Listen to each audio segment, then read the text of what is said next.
to Life in Accounting, the Where Accountants Go podcast.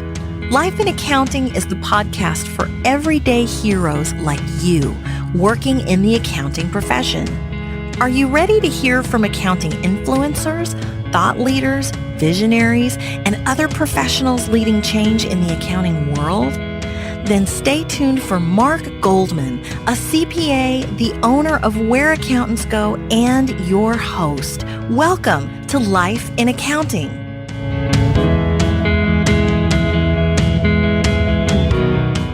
Oh, I can't teach. Are you crazy? There's no way I could do that. But I had the license, I had my master's, and at the time what really appealed to me was she said, you come over, you teach 4 classes, you have 10 office hours, you go home, full benefits.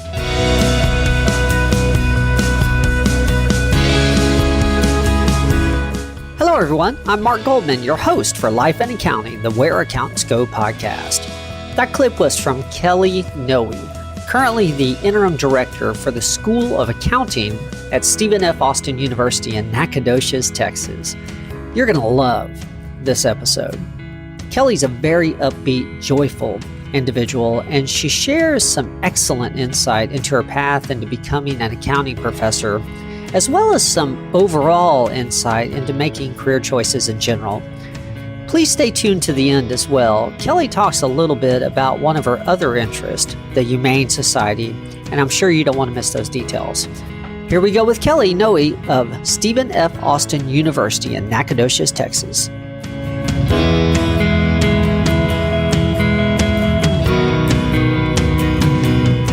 Well, hello, Kelly. Thank you for taking the time to schedule this. I know we are getting into a busy time for professors, so I really appreciate you sharing a little bit of it with our audience. Sure. I'm happy to be here. Wonderful. Well, I read a little bit about you in today's CPA magazine, but I'm sure I didn't get the full story, of course.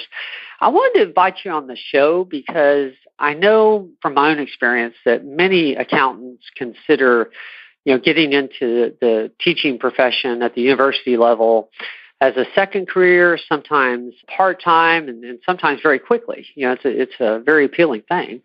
And I figured also, being very involved with the CPA chapter in East Texas, that you've had some good insights for our audience as well. So I'm really looking forward to this. I always like to start at the beginning, though. How did you decide to even become an accountant in the first place? What sort of led you to the profession? Well, I am a lucky person, because I run into students all of the time that aren't really sure what they want to do. When I was 11 years old, I decided I wanted to be an accountant, or I had the interest sparked. My grandmother had a firm in Corsicana, Texas, and during the summer, she would take me to work with her. And so I was 11 years old, and I would put checks in order for them so the bank reconciliation was easier. That was when they actually still sent the paper checks back to you with the bank statement. And I would file for them. I would just do, little jobs like that for them. So I was 11, and she paid me $5 an hour, in cash, and not bad. Fast forward 5 years, I went to work for a local grocery store as a cashier, very typical 16-year-old job. And they paid me $3.85 an hour and held out taxes.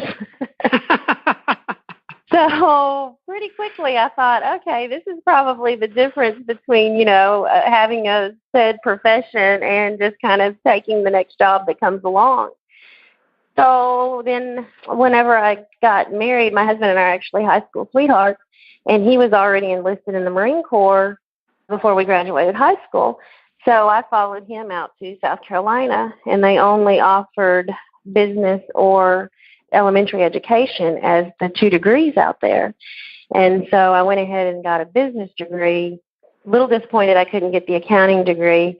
But at the time I was in college, I was a 911 dispatcher for Beaufort County.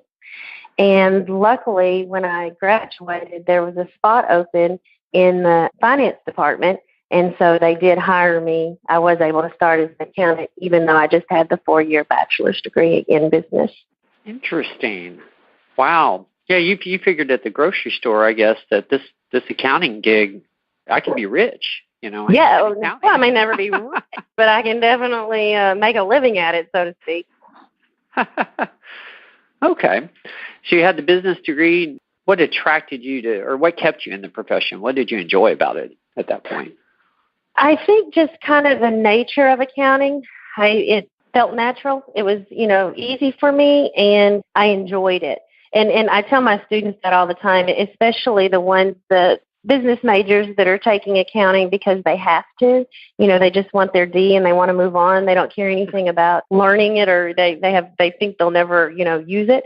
And I tell them that all the time. You would rather have it taught to you by somebody that enjoys it. I honestly, since, the very beginning, have enjoyed it. When I was in Beaufort and I was working there, the lady that was my supervisor, the assistant controller, she had her CPA license, and it was a requirement for her job. And so at that point, I thought, okay, I need to do that. Not that I necessarily wanted her job, but I realized I would never move on if I didn't have the license. And it's not typical for someone to go straight into government like I did. And so we started looking, how can I get enough hours? Because that was the time that they implemented right then, the 150 hours to sit for the CPA exam. And so my husband got out of the Marine Corps, and we relocated back to Texas. So I went to Stephen F. Austin, got enough hours to sit for the exam, set for the exam, and then went ahead and finished my MBA. And when we came back, I went to work for a small tractor dealership. So I stayed in accounting. And then from there, I became the CFO of Hospice in the Pines in Lufkin, Texas. And from there, I enjoyed working there. So I had the governmental experience, I had nonprofit experience, and I had worked in, small industry. And then with the birth of my daughter, I decided I didn't want to work anymore. So I went home and got bored at home. I applied for a job over at Stephen F. Austin in the controller's office, and I called the acting dean at the time and said, hey, remember me? I got my master's there. I've applied for this job. If you could, would you give me, a good recommendation? And she said, you don't want to do that. Dr. Marsh needs somebody to come teach accounting. I said, oh, I can't teach. Are you crazy? There's no way I could do that. But I had the license. I had my master's. And at the time, what really appealed to me was she said, you come over, you teach 4 classes, you have 10 office hours, you go home, full benefits. Wasn't making any money at the time at home. It was a nice balance between doing something and being, free a lot for my daughter. So I began teaching. That was in 2006. Fell in love with it. So they're the ones that convinced me, hey, if you want to make a career out of this, you need to get your PhD. So in 2007, I left SFA, went to the University of Texas, San Antonio to get my PhD, and then in 2010, returned to Stephen F. Austin as a tenure-track professor. So for me, it's not like I always had this desire to teach. I had no idea that I would fall in love with it the way that I did. Wow. I had no idea the story was going to go this way. That's interesting. So yes, you weren't even seeking it out. They ask you if you'd take a different job. I love it. Exactly. And that's one of the things, if I hadn't taken that chance, I would not have found really, when people say you need to do something you love, I had no idea it's what I love to do until I tried it. So, and I can say that I am a very happy person in teaching in my job. Wow. I'm going to go back a little here because there's a detail here I don't want to miss or pass over, possibly a good story. It sounds like you were only a staff accountant for a few years, and then, boom, you're CFO of a hospital. Yes, and I think that has a lot to do with the fact that Lufkin is a smaller town. And it's a nonprofit. Nonprofits have a hard time sometimes getting people to work for them because there's this idea that, they don't pay, they're just not quite as good. But what I found very early in my career, because I am kind of atypical because I've never worked a day in public accounting, nothing wrong with public accounting, I just knew I wasn't cut out for it. And working in government, I think I got spoiled to a regular 8 to 5, Monday through Friday work week. And so I've always valued my time. And then especially after my daughter was born, my time was very valuable to me. Okay. I'm curious. I'm really very ignorant about the professor profession. But what are your hours like now as a PhD, a tenured professor? Well, when you go tenure track, you pick up the research requirement and the service requirement. Mm-hmm. And my work week is not, I would say, any less than the average person, but I have more control over my time. This year, last June, I took over as the interim director of the School of Accountancy. So it's a little different now because being in administration is a little bit different with the flexibility. But one of the best things about being a professor is the fact that you teach your classes, you meet your office hours, and you get your research done, but it's kind of on your own time. So if I want to work at, 9 o'clock at night after everybody's in bed, I can work at 9 o'clock at night and do the research portion. Okay. So you own your schedule a little more. I mean, you're Mm-hmm. working a typical number of hours, so to speak. But okay, wonderful. Well, what do you enjoy most about it outside of the schedule? The relationship that I build with the students. It's absolutely seeing a student grow into themselves, so to speak, seeing a student take a job that they really enjoy, seeing students be successful, just the relationships that I form with the students. And I mean, I have students that I had, the first year that I was there, as they get married, as they have children, I keep up with them. Not all of my students, obviously, but watching them grow like that. Okay. I guess given that you're watching, as they continue to progress and learn and get into their career, what do you find is the biggest misconception with students about the profession or about getting their career started? And what do you find the ongoing need to continue to educate them on in that respect? I really have two answers to that question. You have some students who don't realize that they have to have the master's level. You don't have to have the master's degree to sit for the CPA exam, but you do have to have the 150 hours. And so a lot of times they'll get their 4-year degree in accounting and they think, okay, well, I'll go to work and then later on I'll do that, which is very hard for them. It's better to just go ahead and get it done while you're there. And yes, you actually do have to meet these requirements. They don't always understand the requirements. They know what they want their end result to be, but they don't always know. You have to help them with the path to get there. And then the other big misconception is that public accounting is the only game in town. Sometimes our students, especially in our area, because it is the public accounting firms are the ones that recruit for us the most heavily, they don't realize that, hey, yeah, you can make a career in industry. In industry, like Halliburton, for example, they want you to have your license. So they won't hire a student that's not eligible to sit for the exam. So those are probably the two biggest things that I deal with students, trying to help them find their way through the accounting career path. Yeah, that is something that's unique about the CPA path is that, that extra year plus of education that you need to get. I mean, do you have any thoughts on how we could do a better job ensuring that people understand that that's in their best interest and don't get 2 or 3 years, or well, maybe not 3 years, but 1 or 2 years into college and then realize, oh, wait a minute, I'm going to have to get 30 extra hours. I need to do this. Yeah. At SSA, we're fortunate because we allow our students to overlap. And so they actually don't graduate with their 4-year degree. They can take the undergrad and graduate courses at the same time, their senior level and graduate courses, and overlap. And then when they graduate, they get the master's degree and the bachelor's degree. So we kind of, from the very beginning, start educating them on that, if this is what you want to do. But I always have a student, I had a student a few years ago, he told me, no, I've got my 4-year degree, I'm done. He graduated in May. He said, I'm going to go make some money now. And then I saw him on my roster in the fall in my research class, and I said, well, what are we doing? He goes, you were right. So he had to come back and finish. So, and the 150 hours has been in place long enough.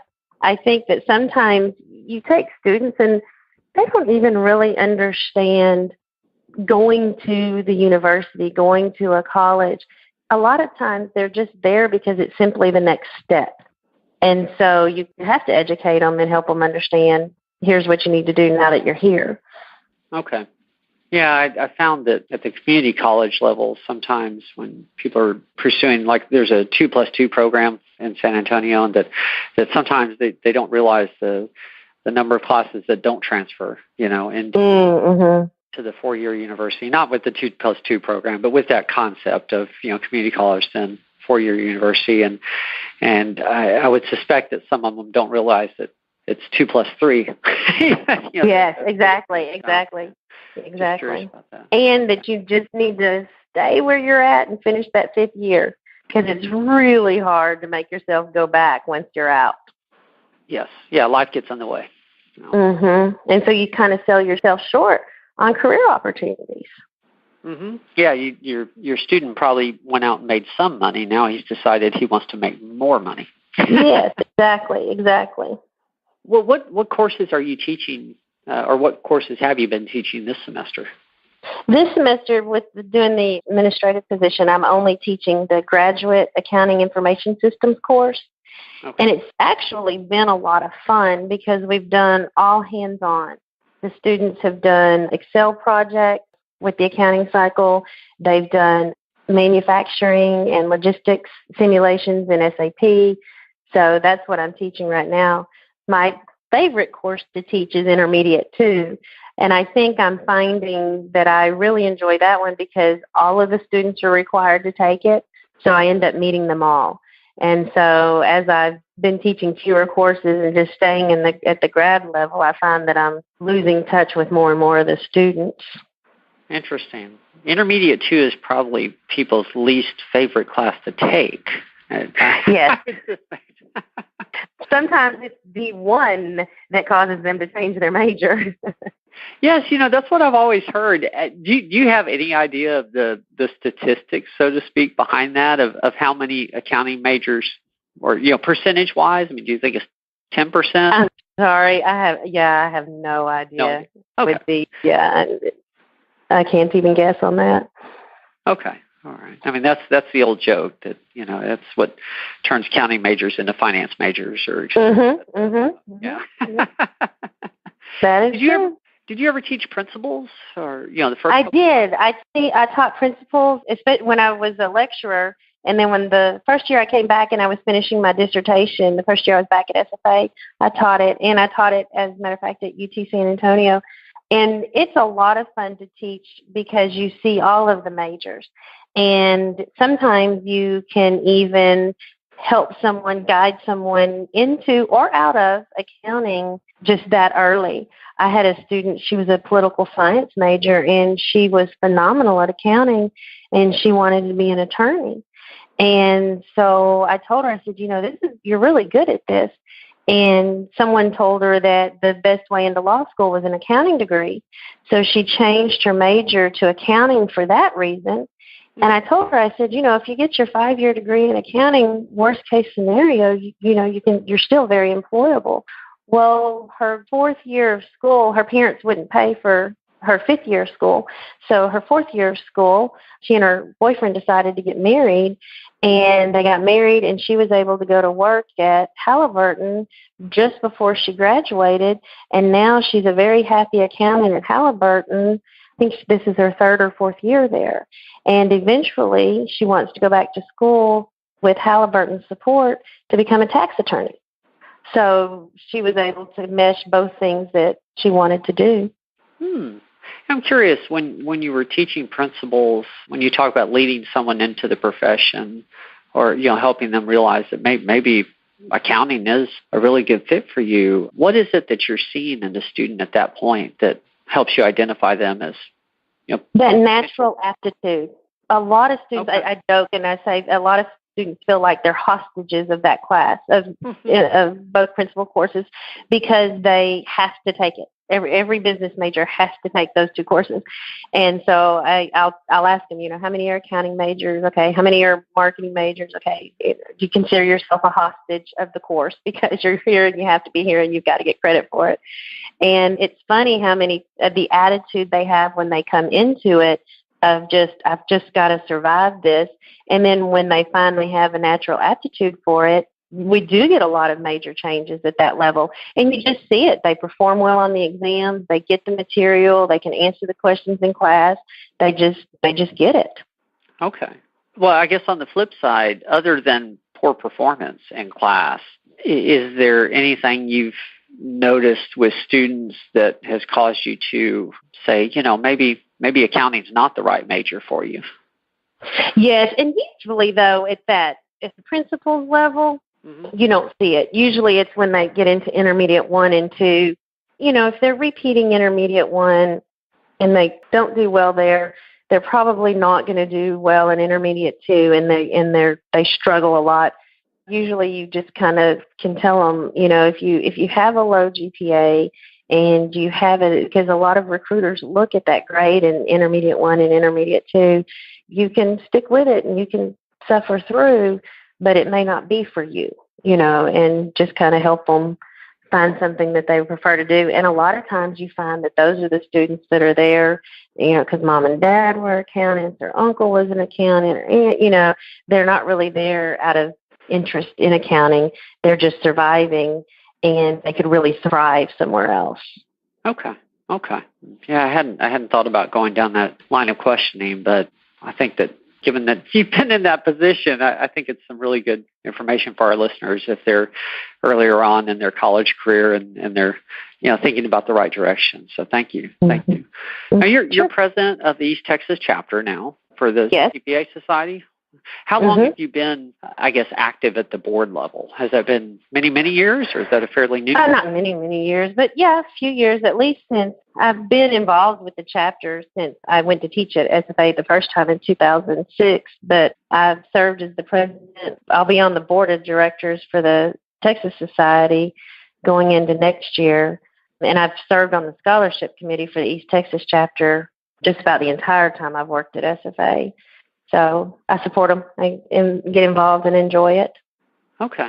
My understanding is of all the CPAs in Texas, more or less 50% are members of TSCPA, the local chapter, and then more or less 50% are not. I mean, so for those that aren't, what do you enjoy most about the involvement, and how have you made that decision to be involved?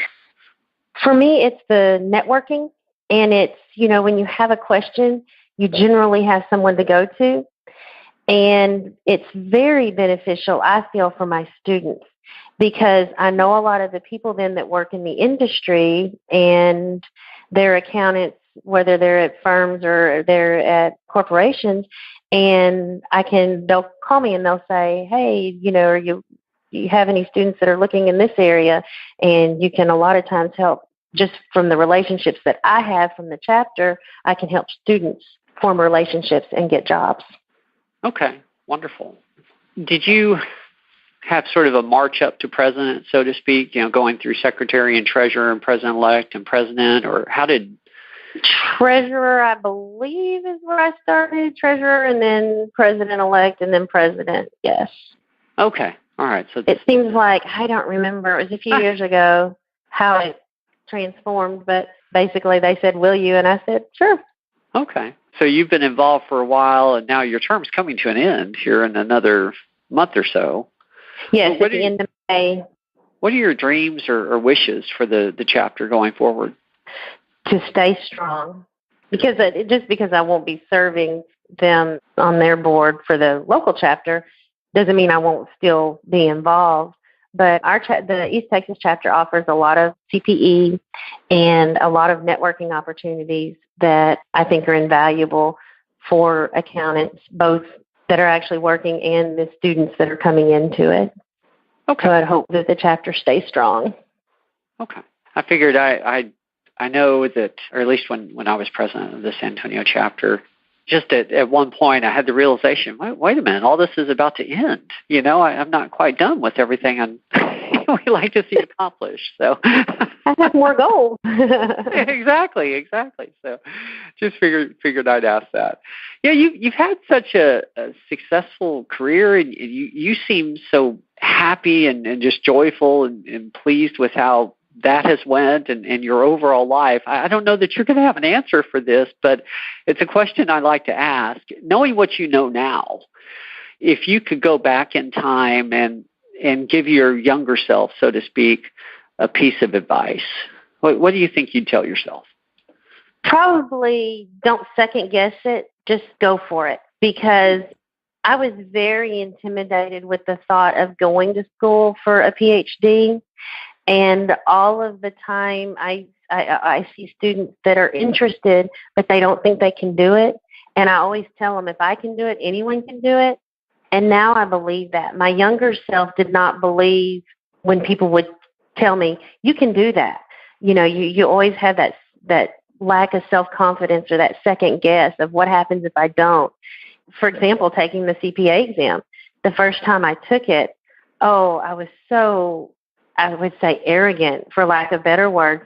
I thought, I've always been an A student. I've never in my life gotten a C. You mean I just have to make a 75? Okay. I showed up to that exam without studying. Of course, was not successful with it, and I took it when it was still paper and pencil. Was not successful, and went back and studied for it, and I was able to pass 3 parts, and then I went back a third time to pass the last part. So I think I was a little overconfident there, but a lot of times I wouldn't try something new or different because I thought I just couldn't do it. And most of the time, if you just go ahead and try it, you would surprise yourself. There you go. And from what I understand, there's really a limited number of spots for, at least in Texas, for those looking to get a PhD in accounting. To actually get into school? Yes, to get into a program. Yes, I will tell you, when I graduated in 2011, we are very, very short of accounting PhD people. We need accounting PhD people. There were 12 jobs advertised for every PhD person in accounting graduating the year that I graduated in 2011.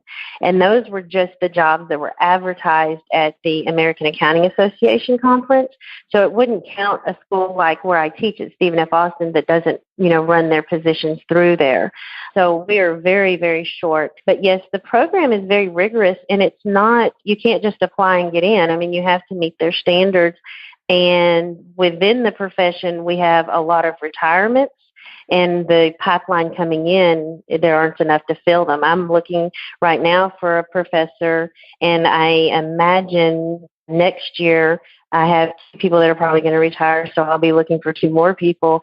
It's like we're constantly trying to get positions filled. Okay. So if anyone out there is interested in it, they should pursue it. It's not easy, but it's worth it in the end. I wonder where people could go to find, I wonder if there's a salary survey out there somewhere for educators. Do you know? I don't actually know if there is one specifically for educators. And I will tell you, with schools, it is all over the board as far as what schools will pay and what they're authorized to pay. But probably a PhD student, an accounting student, PhD student coming out this year, there's probably very little opportunity that they would take less than $100,000. And I've heard all the way up to being hired at $140,000, $160,000. Okay. Thank you. I know there's a lot of places for the accounting profession in general, what a staff accountant makes, a controller. I wasn't sure where you'd find that. Okay. Thank you. And it's, like I said, it is very all over the board. Yeah. You can definitely make a living at that level. That's good. Absolutely. That's what I say about where I'm at SFA, because in the county that I live in, it's plenty of money to live in the area. So they're definitely, and the salary ranges have skyrocketed because of the shortage. Okay. Well, anyone out there listening that has an interest, and now's the time. Yes. Well, I want to be respectful of your time, and I did mention that I wanted to give you the opportunity to talk about any other interest, nonprofit interest, volunteer interest, because this podcast is going to come out towards the end of May. So, if there's anything you'd like to talk about in that area that would be timely. Are you involved in any other interest outside the university? Yes, that I am a huge animal lover, animal welfare. I support it completely. And I volunteer and have for many years with the Humane Society for Angelina County, the Lincolnberry Humane Society. And they have an annual golf tournament at Crown Colony Country Club in Luskin every June. That is a good opportunity for people, if they're interested, to support and get to play at a course that you don't normally get to play at if you're not a member. Oh, okay. Wonderful. In June. All right. In June. It's called the Dog Days Summer.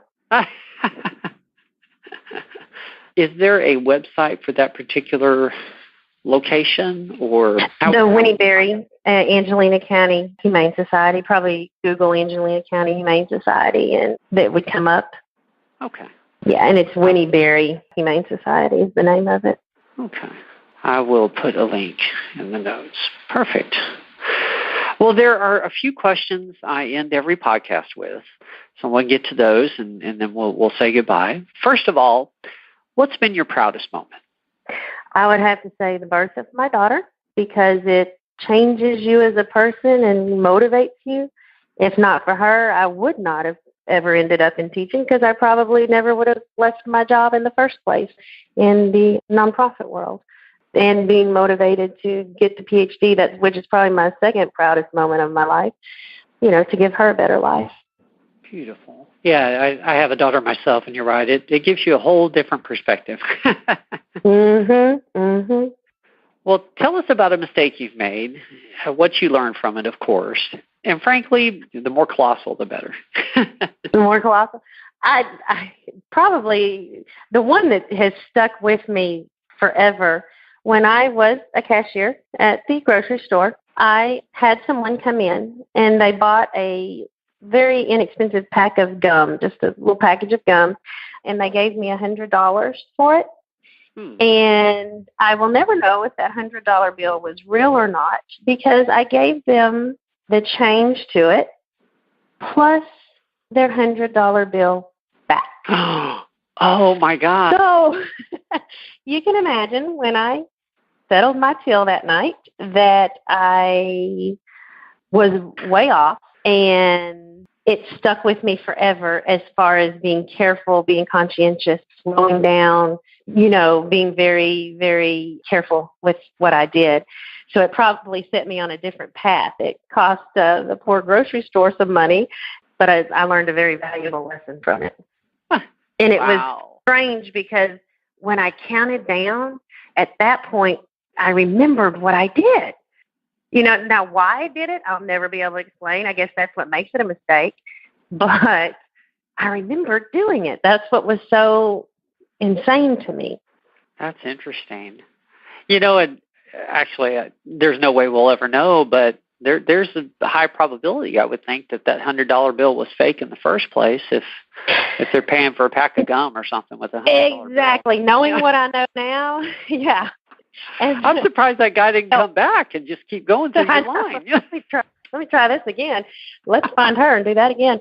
And that's what's so funny to me now, because knowing what I know now, with the purchase they made, it probably wasn't real. So, the store may still have been out that $100, but at least I would have had something to show for it. Wow. That's a good one. Well, I like to end on a high note. So the last question I usually ask is, what's the best piece of advice you've ever received? I would say, I know as corny as it sounds, is the golden rule. Treat people like you want to be treated. Don't treat anyone without respect. And don't do anything or ask someone to do anything that you wouldn't you yourself do. Because I think a lot of times people get motivated by their personal intentions and forget how their actions affect other people. And even in the classroom, I always try to be fair all across the board with all of the students and treat them with fairness and respect. Yes. You can't go wrong with the golden rule. That makes a lot of sense. Yes, yeah. Yeah. Well, thank you so much. This is a wonderful You're very welcome. story. I didn't anticipate that someone had convinced you to go into the teaching profession. That's a nice little twist. That really is. And I love your don't second guess it, just go for it advice. Just try it. Yeah, you never know where you'll land. It's worked for you. It has worked. It has worked. Well, I really appreciate your time. And I hope to talk to you again soon. All right. Thank you.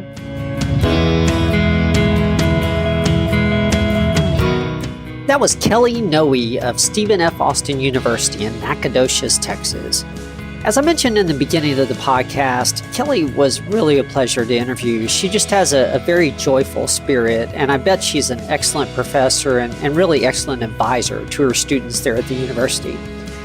If you enjoyed this particular episode, you may also want to go back and listen to episode 2 with Professor Dennis Elam or episode 15 with Professor Kathy Kapka, both of which are accounting professors here in Texas. This has been Life in Accounting, the Where Accountants Go podcast. We hope to have you join us again next week for another episode with an everyday hero in the great profession of accounting. Stay tuned. There's more to come.